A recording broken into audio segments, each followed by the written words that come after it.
اعوذ باللہ من الشیطان الرجیم بسم اللہ الرحمن الرحیم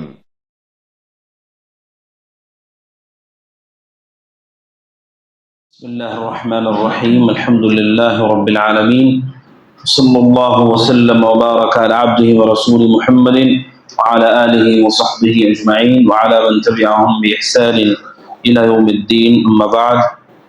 معزز حاضرین، پچھلے درس میں نے آپ کے سامنے سود کی قسمیں کیا ہیں اور سود کی شکلیں کیا ہیں میں نے آپ کے سامنے رکھا تھا، پھر مختصر اسے دہرا دیتا ہوں تاکہ آپ سب کے ذہن و دماغ میں بیٹھ جائے۔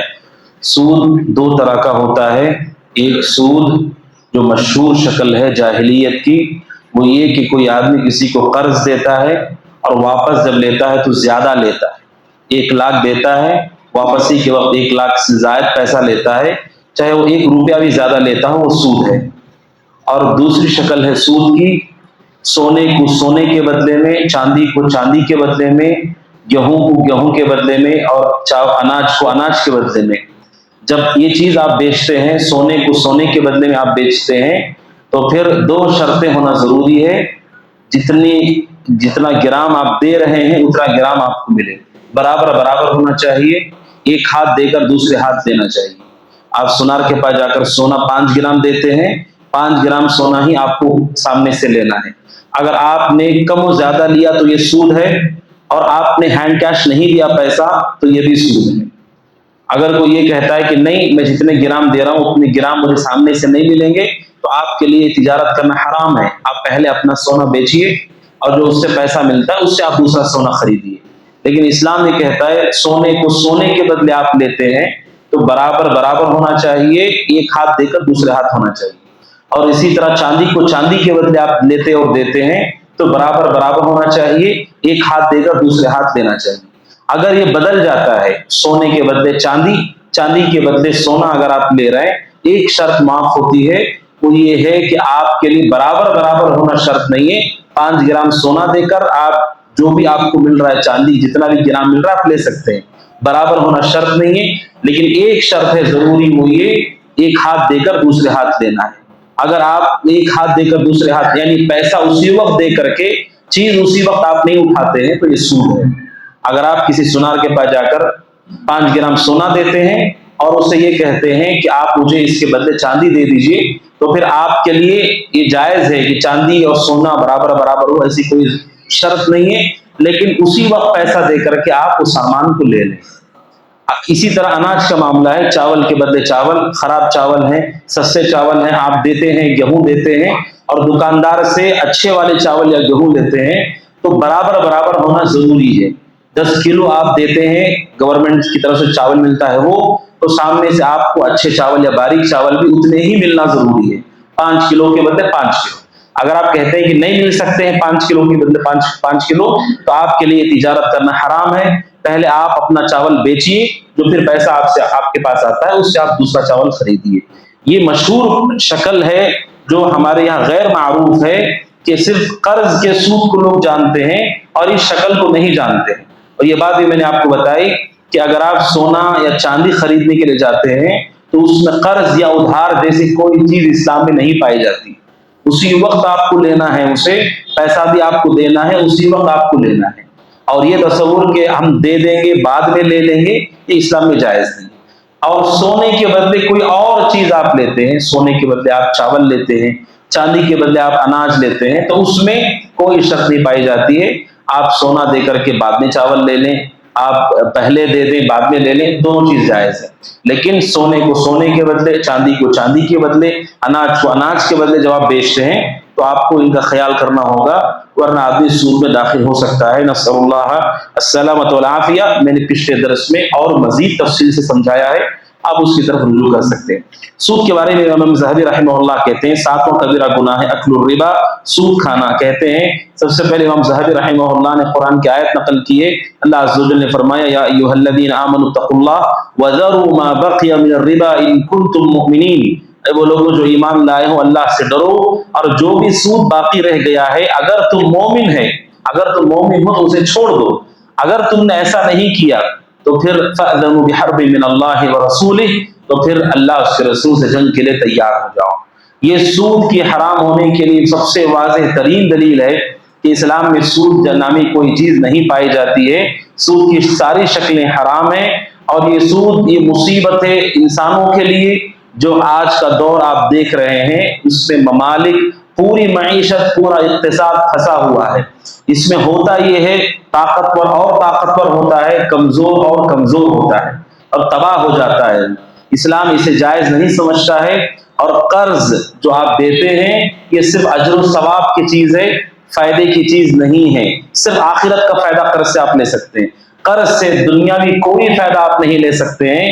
حتیٰ کہ بعض سلف کے بارے میں ہے کہ وہ کسی کو قرض دیتے تو اس کے یہاں وہ پانی بھی نہیں پیتے تھے، اس ڈر سے کہ شاید یہ پانی مجھے پلا رہا ہے پیسہ دینے کی وجہ سے، اور قرض کے بدلے کوئی بھی فائدہ ملے گا تو مجھے سود مل جائے گا، اس ڈر سے پانی بھی نہیں پیتے تھے. حالانکہ پانی پینا جائز ہے لیکن اتنا احتیاط کرتے تھے.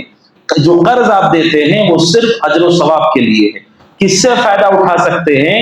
انویسٹمنٹ سے آپ فائدہ اٹھا سکتے ہیں کہ آپ کہیں پر اپنا مال لگائیے جس سے تجارت کرنے والا تجارت کرے گا، اور جو پروفٹ آئے گا وہ پروفٹ آپس میں تقسیم کر لیا جائے گا، جو بھی تناسب یا پرسنٹیج آپس میں وہ لوگ طے کرتے ہیں. جو انویسٹمنٹ ہے اس میں آپ پروفٹ لے سکتے ہیں، لیکن قرض میں کوئی پروفٹ اسلام میں نہیں ہے. اسلام اس کانسیپٹ کو نہیں مانتا ہے، اور اسی کانسیپٹ نے ملکوں کو تباہ کیا ہے.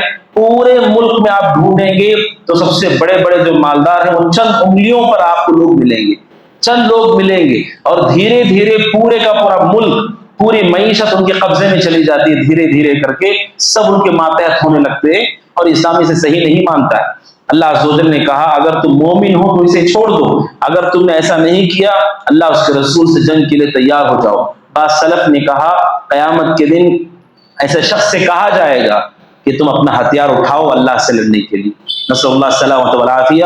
یہ کبیرہ گناہوں میں سے ہے. اور امام ذہبی رحمہ اللہ نے اس کے بعد دوسری آیت نقل کی ہے. اللہ عز و جل نے فرمایا کہ جو لوگ سود کھاتے ہیں قیامت کے دن وہ ایسے کھڑے ہوں گے جیسے شیطان نے انہیں خطی بنا لیا ہے. جب انسان پہ شیطان سوار ہوتا ہے تو انسان نارمل نہیں بہیو کرتا ہے. اس کا جو رہن سہن ہے، اس کی گفتگو ہے، خاص طور پر جب کسی کے اوپر سوار ہوتا ہے اور وہ غصے کی حالت میں ہوتا ہے، آدمی پاگل یا مجنون کی طرح معلوم پڑتا ہے. اللہ عز و جل نے فرمایا جو ایسا کرتے ہیں یعنی سود کا لین دین کرتے ہیں قیامت کے دن وہ ایسے ہی کھڑے ہوں گے. جب انہیں لوگ دیکھیں گے تو معلوم ہوگا کہ اس گناہ میں مبتلا تھے. اور من عاد فاولئک اصحاب النار هم فيها خالدون، اور جو دوبارہ لوٹ کر کے جائے گا وہ جہنمیوں میں سے ہے جس میں وہ ہمیشہ رہے گا. امام ذہبی رحمہ اللہ کہتے ہیں یہ عظیم وعید ہے جہنم میں رہنے کی اس آدمی کے لیے جو اس سود کی طرف لوٹ آتا ہے جبکہ اللہ نے اس سے متعلق ہمیں نصیحت کی ہے. اور ہمارے مسلم علاقوں کے اندر خاص طور پر وہ گھرانے جو فائنانشلی کمزور مانے جاتے ہیں ان کے یہاں دو طرح کی مشکلات ہیں. ایک مشکل تو یہ ہے کہ ان کے یہاں غلط طرح کی رسم و رواج پائی جاتی ہیں. شادیاں سنت کے مطابق نہیں ہیں، حتیٰ کہ ان کے یہاں جو بھی کام ہوتا ہے اس میں بدعات درجنوں بدعتیں ہیں. عید میلاد 11ویں 12ویں 40واں اور میت کے لیے فلاں اور فلاں اتنی مناسبتیں آتی ہیں، اور جس سب مناسبت میں لوگوں کو کھلانا پڑتا ہے ان کے پاس پیسہ نہیں، کرتے کیا ہے جا کر کے سود پہ پیسہ لیتے ہیں. آپ کا سود لینا بھی حرام ہے اور آپ جو کام کر رہے ہیں وہ بھی صحیح نہیں ہے. اسلام میں ایسی کوئی چیز نہیں پائی جاتی ہے. ایک تو بدعات کی وجہ سے ہمارے جو مسلمان گھرانے ہیں کمزور، ان کے یہاں سود کی مصیبت زیادہ ہو گئی. نمبر دو، سوشل میڈیا کے آنے کے بعد یا دنیا میں ایک دوسرے سے آگے بڑھنے کے لیے اپنے آپ کو سامنے دوسروں کو دکھانے کے لیے کہ ہم بھی مضبوط لوگ ہیں. اب میرا جو فائنانشلی میرا جو اسٹیٹس ہے جتنا ہے میں جانتا ہوں، مجھے اسی کے مطابق کپڑے پہننے ہیں، اسی کے مطابق میری گاڑی بھی ہونا چاہیے، میرا گھر بھی ہونا چاہیے. آپ کی وہ طاقت نہیں ہے پھر بھی آپ سامنے والے کو دکھانے کے لیے کہ نہیں میں بھی دیکھو میں بہت پہنچا ہوا ہوں. یہ جو مصیبت ہے حقیقت میں ذہنی بیماری ہے. آپ دوسروں کو دکھانے کے لیے، دوسروں کو ثابت کرنے کے لیے کہ آپ بہت آگے ہیں، یہ ایک بیماری ہے. آدمی کو علاج کرانا چاہیے اس کا. اللہ عز و جل نے ہمیں جس حالت میں رکھا ہے قناعت اختیار کرتے مومن کو شکر کرنا چاہیے. اس میں آپ جتنا اچھا پہن سکتے ہیں پہنیں، جتنا اچھا آپ خرید سکتے ہیں خریدیں. جیسے جیسے اللہ آپ کے مال میں اضافہ کرے گا آپ اپنی حالت کو بہتر سے بہتر کرتے جائیں. جیسے آپ پہلے پہنتے تھے اس سے اچھا آپ پہنیں، اس سے اچھا آپ خریدیں. لیکن نہیں ہے. اس وجہ سے اہل علم کہتے ہیں وہ لوگ جو قرض لے کر کے بڑی بڑی چیزیں خریدتے ہیں، ان لوگوں پہ خطرہ ہے کہ یہ سود میں جائیں گے۔ جو لوگ قرض لے کر کے، آپ گھر کہاں سے بنا رہے ہیں؟ قرض لیا ہے، بہت بڑا قرض لیا ہے، کب تک ادا ہوگا؟ مر گیا آدمی، مرنے کے بعد اس کے بچوں پہ بوجھ پڑ گیا، وہ بچے بھی ادا نہیں کر پا رہے، اور جب تک قرض نہیں ادا ہوگا مومن جنت پہ نہیں جائے۔ قرض آپ نے گھر بنایا اور شاندار طریقے سے بنایا، لیکن قرض اس کا ادا نہیں ہوا ہے، تو شریعت یہ کہتی ہے کہ مومن کو سمجھ بوجھ رکھنا چاہیے۔ اللہ عز و جل نے جو اللہ عز و جل حالت رکھی ہے ہماری، وہ خیر ہے ہمارے لیے، بہتر ہے الحمدللہ، مومن کو اسی میں قناعت اختیار کرنا چاہیے۔ تو یہ دو مصیبتیں ہیں، ایک دوسروں کو ثابت کرنے کے لیے، اور دوسرا بدعات اور رسم و رواج کے نام پر لوگ چلے جاتے ہیں۔ اور جو مجبور ہیں، جو پریشان حال ہیں، ان کے سلسلے میں جو مالدار لوگ ہیں انہیں اللہ سے ڈرنا چاہیے۔ اگر اللہ نے آپ کو نوازا ہے اور آپ دیکھتے ہیں کوئی آدمی قرض دینے کے آتا ہے اور واقعتاً وہ پریشان حال ہے بچی کی شادی کو لے کر کے یا علاج کو لے کر کے، تو مومن کو چاہیے کہ وہ قرض دے، یہ عظیم نیکی ہے۔ اور ایک اس نیکی کی ایک اور شکل یہ ہے، اگر وہ واپس نہیں کر پا رہا ہے، آپ کی طاقت کے مطابق اس میں سے معاف کر دینا چاہیے۔ آپ دیکھ رہے ہیں کہ واقعتاً اس کے پاس عذر ہے۔ کہتے ہیں ہمارے سلف سے متعلق کہ جب وہ کسی کو قرض دیتے تھے محتاجگی کی وجہ سے، اور وقت آتا تھا واپس کرنے کا اور واپس نہیں کر رہا ہے، تو وہ کہتے تھے کسی کو جا کے معلوم کرنے کے لیے کہ جاؤ دیکھو اس کی حالت کیا ہے۔ وہ جا کر کے دیکھتا، معلوم کرتا کہ کیا حالت ہے اس کی، اور بتاتا کہ یہ آدمی واقعی پریشان حال ہے، تو کہتے ہیں یا تو وہ اسے صدقہ کر دیتے تھے یا پھر اس میں سے کچھ حصہ معاف کر دیتے تھے۔ کہتے تھے دیکھو اتنا قرض ہے تمہارے اوپر، اس میں سے اتنا تمہارے لیے ہدیہ ہے، صدقہ ہے، باقی تم مجھے بعد میں ادا کر دینا۔ تو یہ بھی نیکی اور احسان کا طریقہ ہے۔ ایسا نہیں کہ آدمی کو قرض کی ضرورت پڑتی ہی نہیں ہے۔ پھر رسول صلی اللہ علیہ وسلم نے بھی اپنی زرہ گروی رکھ کر کے آپ نے اناج لیا ہے، تو ضرورت پڑ سکتی ہے، اس میں کوئی شبہ نہیں ہے۔ حالات کب کیا ہوتے ہیں ہمیں نہیں معلوم ہے، بسا اوقات آزمائش آتی ہے جس میں آدمی پریشان ہوتا ہے، شریعت اجازت دیتی ہے اس موقع پہ آپ قرض لے سکتے ہیں۔ اس موقع پر جو ایمان والے مالدار ہیں، صاحب حیثیت لوگ ہیں، ان کی ذمہ داری ہے کہ وہ ایمان والوں کی مدد کریں اور انہیں سود میں جانے سے روکیں۔ اگر صاحب حیثیت آدمی نہیں ادا کرتا ہے تو وہ سود کے راستے میں جا سکتے ہیں، لیکن یہ پریشانی لینے والوں کی طرف سے یہ ہے کہ وہ قرض جب لینے کے لیے آتے ہیں تو بہت پریشان حال بن کر کے آتے ہیں، بڑی منت سماجت کرتے ہیں۔ جب قرض انہیں دے دیا جاتا ہے تو بیچارہ قرض دینے والا گویا کہ ان کے سامنے محتاج ہوتا ہے، 10 مرتبہ ان کے گھر کے چکر لگاتا ہے، فون کرتا ہے، بات کرنے کی کوشش کرتا ہے، حتیٰ کہ کئی ایسے لوگ ہیں جنہوں نے محتاج سمجھ کے قرض دیا اور سامنے والے نے قرض نہیں ادا کیا، اور اس آدمی نے یہ ارادہ کر لیا کہ آج کے بعد زندگی میں کسی بھی غریب کو میں رحم نہیں کروں گا۔ کہ کیسے نوبت آتی ہے، ہمارے ہی لوگ جو محتاج بن کر کے جب لیتے ہیں، اللہ سے ڈرنا چاہیے۔ اگر واپس کرنے کی ساتھ نہیں ہے تو اپنے حالات کو اچھی طرح واضح کر دینا چاہیے، مل کر کے بات کرنا چاہیے، اس سے بھاگنا یا پھر اسے کسی طرح جان چھڑانے کی کوشش کرنا یہ جائز نہیں ہے، یہ سود میں داخل ہونے کا یہ راستہ بن جاتا ہے۔ نسأل اللہ سلامت والعافیہ۔ اس کے امام ذہبی رحمہ اللہ نے حدیث نقل کی ہے، اللہ کے نبی صلی اللہ علیہ وسلم نے فرمایا 7 تباہ کرنے والے گناہوں سے بچو۔ اللہ کے نبی نے سب سے پہلے شرک کا ذکر فرمایا، پھر اس کے بعد جادو، پھر اس کے بعد کسی کا ناحق قتل کرنا، پھر اس کے بعد آپ نے کہا اکل الربا اور سود کھانا۔ پھر اس کے امام ذہبی رحمہ اللہ نے ایک اور حدیث نقل کی ہے کہ ہمارے یہاں صرف سود پر پیسہ دینے والے کو برا سمجھا جاتا ہے۔ امام ذہبی نے حدیث نقل کی صحیح مسلم کے، اللہ کے نبی نے فرمایا اللہ کی لعنت ہے کھانے والے پر بھی اور کھلانے والے پر بھی۔ آپ نے ایک روایت میں کیا کہا؟ آکل الربا وموکلہ وکاتبہ وشاہدی، کھانے والا، کھلانے والا، گواہی دینے والا، لکھنے والا، یہ سب برابر، یہ سب کے سب برابر ہیں۔ جو لے رہا ہے کیا وہ سود خور نہیں ہے؟ صرف دینے والا ہی سود خور ہے؟ تو اپنے آپ کو اسے جان چھڑانے کی کوشش کرنا کہ نہیں ہماری تو کوئی غلطی نہیں ہے، ایسا اسلام اس کی اجازت نہیں دیتا ہے۔